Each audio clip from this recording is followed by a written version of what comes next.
Welcome back to Brent's Language Learning. Today I'm doing my review of Paul Noble's Next Steps in Spanish. First off, I want to say that it's about a 7-hour course. I remember the price was one Audible credit or less. I forget which one, but that means $15 or less. It's a steal compared to, say, Mitchell Thomas Spanish, which is going to cost you at least 3 times as much for that amount of instruction hours. So right off the bat, you have a big plus as far as Paul Noble's Next Steps in Spanish is concerned. You're not going to waste your money. And of course, this comes after the main Paul Noble Spanish course, which also only costs like one Audible credit, and you get like 15 hours of instruction on that. And so if you enjoyed that first one, please just go right on to Next Steps in Spanish. It is pretty much the same thing, just with more Spanish instruction in it. First thing I noticed different was in the beginning, it was faster paced. However, toward the middle, he does slow down a bit because he gets into past tense verb structures that you haven't had before, and gets a little more sophisticated with the grammar, which is something that I very much like. And his method of teaching the grammar as far as verb tenses reminds me of something that I read in Pimsleur's How to Learn a Foreign Language. Now get that. This is a book by Dr. Paul Pimsleur called How to Learn a Foreign Language. We're not talking about going and buying, Pimsleur Russian 1 or French 1 or whatever. He has an actual book which you can get off of Amazon. I think there's Kindle. I got mine on Kindle. There's probably hard copy too, but I definitely recommend reading it because it goes further into how to learn a foreign language than the actual Pimsleur programs on CDs and on computer. And anyways, just getting back to my main point here, learning verbs horizontally. What does that mean? Okay, well, let's compare.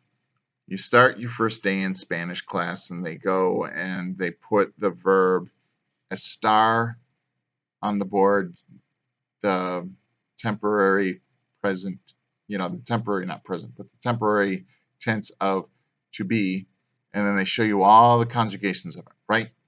Maybe they put another verb up on the board, tomar, to take, and they show all the conjugations of that.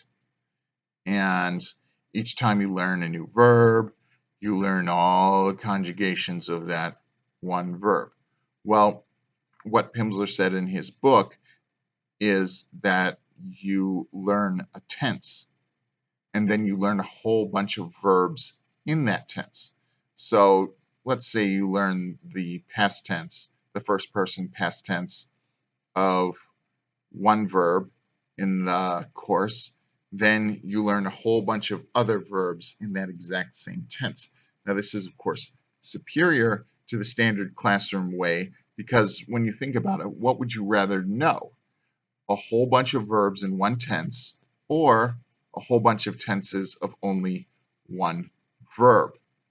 It's going to stick in your mind better if you learn a tense and then do plenty of practice with that one tense.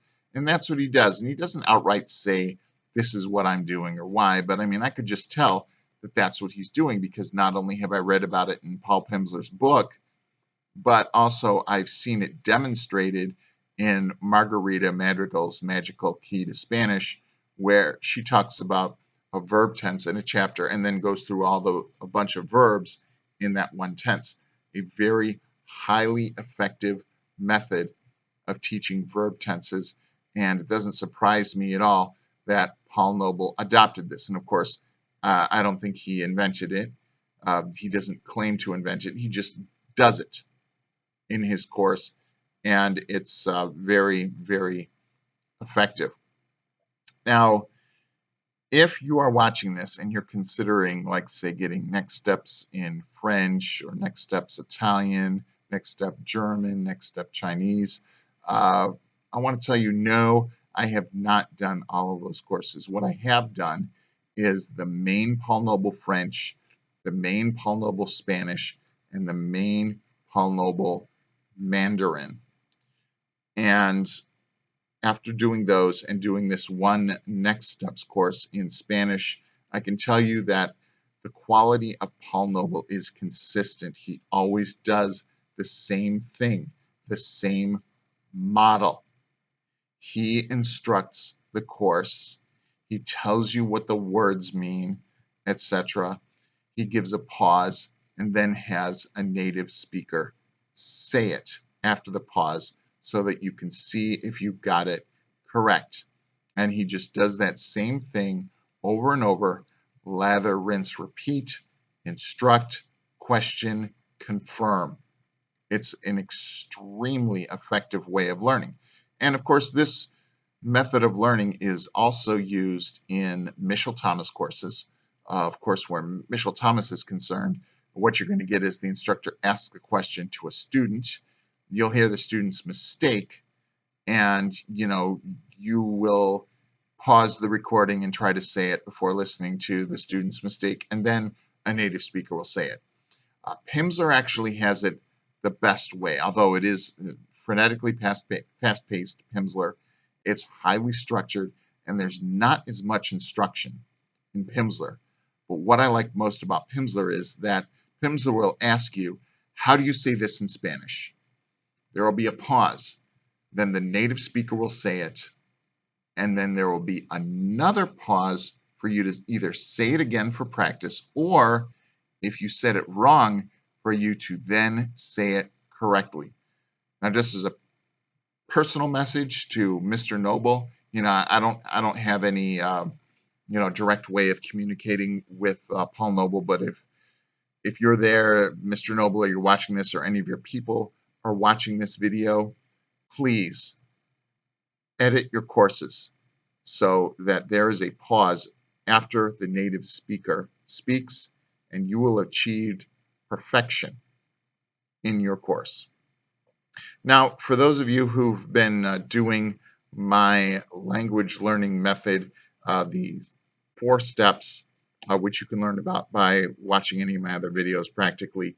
If you're on step 1 and you've done Paul Noble Spanish or any of the first, main Paul Noble courses, definitely do the next steps. Even if you've moved on to step 2, which is listening comprehension, step 3, speaking, you can stop what you're doing and go right into the next steps. Of course, if you're in the middle of Pimsleur, don't.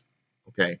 If you're in the middle of doing listening comprehension, yeah, it's worth stopping and doing this 7-hour course. But no, don't do it in the middle of Pimsleur. Pimsleur is like way too structured. I always think whenever I get to the Pimsleur level of my language learning, I only do Pimsleur. But after Pimsleur is over, do it. Do it just because you haven't done it yet. Because for me personally, I haven't studied Spanish for about a year now. And luckily, I remember enough of it because, I do speak some Spanish almost every day to people in the street that I meet and that sort of thing, just to keep up with it. I still got something out of this course. Luckily, I remembered enough of my Spanish that I didn't have to do the whole main course over again. And even remembering that much and even knowing as much Spanish as I can remember, I still got benefit from doing Paul Noble's Next Steps in Spanish. So that's pretty much it. I highly recommend it, especially if you've done Paul Noble's main course and you enjoyed it. You're going to get that same sort of quality. You're going to get just as much enjoyment, if not more. Subscribe to my channel for upcoming reviews on new products. I'm focusing mostly on that. If you have any questions or comments, please leave one. Thank you for watching. This has been a presentation of Brent's Language Learning.